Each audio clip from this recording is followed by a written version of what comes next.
Assalamualaikum Sobat Football United, ringan amatiran ala gue. Kembali lagi di jalan yang oranye banget, jalan yang tim nasional Belanda banget, atau sekarang sering disebut tim nasional pusat ya, timnas pusat.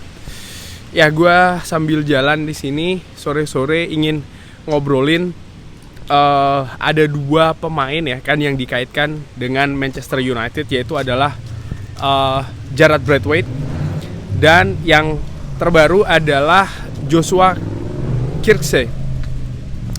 Dimana ada hal yang menurut gue jadi menarik sih dibahas, yaitu adalah kenapa kok Manchester United menetapkan paling tidak dua pemain ini sebagai target buruan utama pertama, ya kan.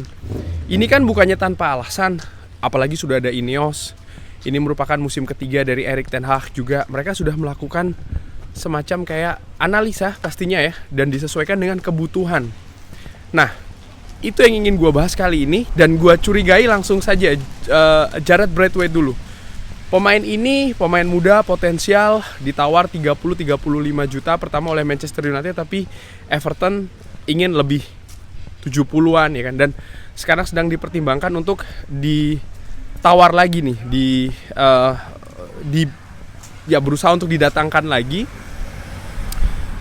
Gue berpikir kenapa ya? Karena yang aneh adalah Jarrad Braithwaite ini back tengah, tapi musim lalu dia ini lebih bermain di posisi kiri. Sementara Manchester United jelas membutuhkan yang sebelah kanan. Kenapa gue bilang membutuhkan sebelah kanan? Ini sekali lagi asumsi ya, karena kan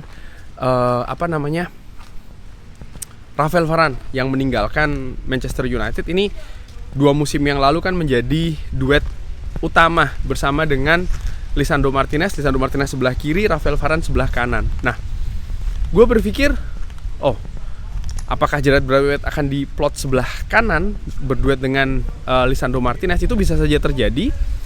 Tapi ada yang aneh, kenapa? Karena Jarrad Braithwaite ini kakinya kidal.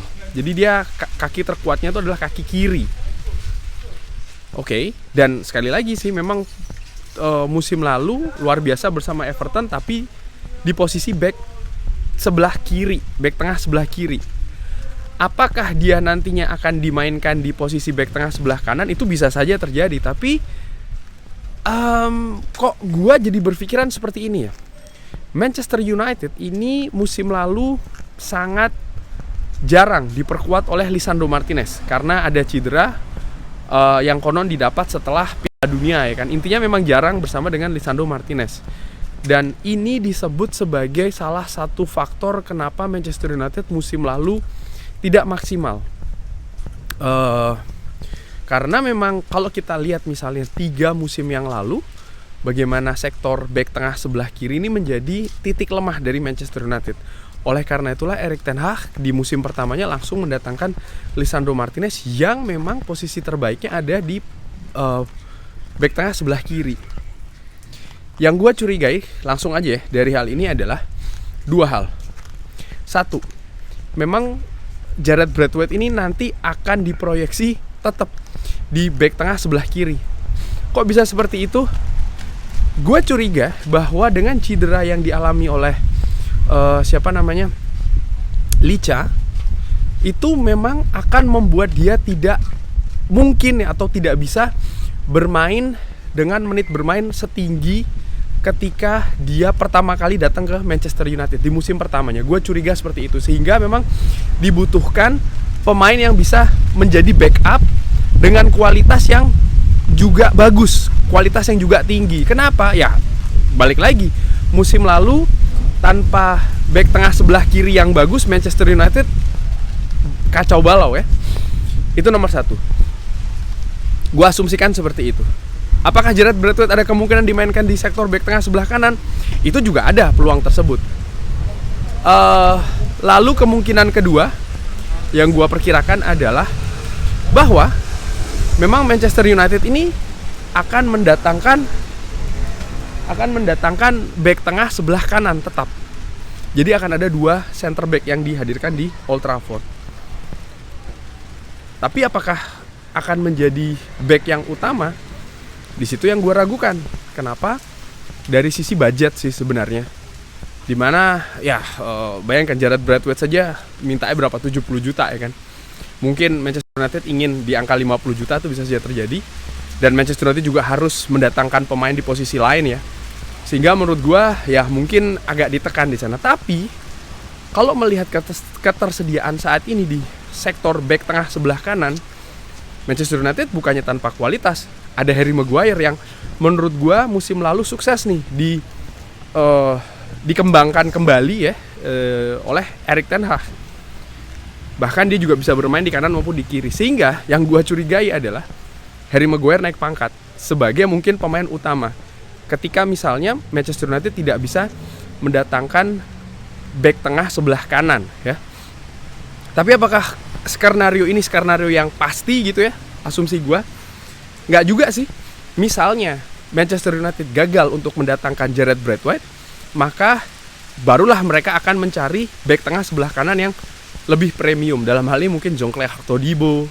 Dan dengan situasi tersebut maka akan menempatkan Harry Maguire menjadi backup untuk posisi back tengah sebelah kanan dan juga sebelah kiri. Kenapa? Musim lalu hal tersebut sudah sering dilakukan oleh Harry Maguire dan tidak buruk.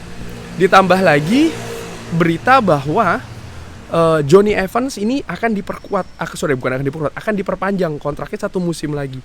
Dari situ gue curiga ya mungkin ini salah satu skema untuk back tengah Manchester United musim depan, di mana Jonny Evans juga bisa bermain di back tengah sebelah kanan maupun sebelah kiri. Ini sangat menarik ya, bagaimana memang Manchester United ada Lisandro Martinez, balik lagi ya ke analisa ringan amatiran gue tadi yang pertama.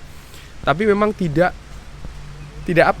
kemungkinan musim depan ini tidak akan terlalu banyak juga menit bermainnya. Artinya terlalu banyak seperti di musim pertama dia bersama dengan Manchester United, karena musim lalu misalnya dia terlalu sering ya cedera dan gua nggak tahu separah apa cederanya. Artinya akan mempengaruhi ketersediaan terutama untuk menit bermain dari Lisandro Martinez sendiri. Dan yang kedua yang ingin gua bahas di sini juga Joshua Zirkzee. Pemain tim nasional Belanda ini diincar dan gua berpikir kenapa Joshua Zirkzee? Dari sisi gaya permainan ya.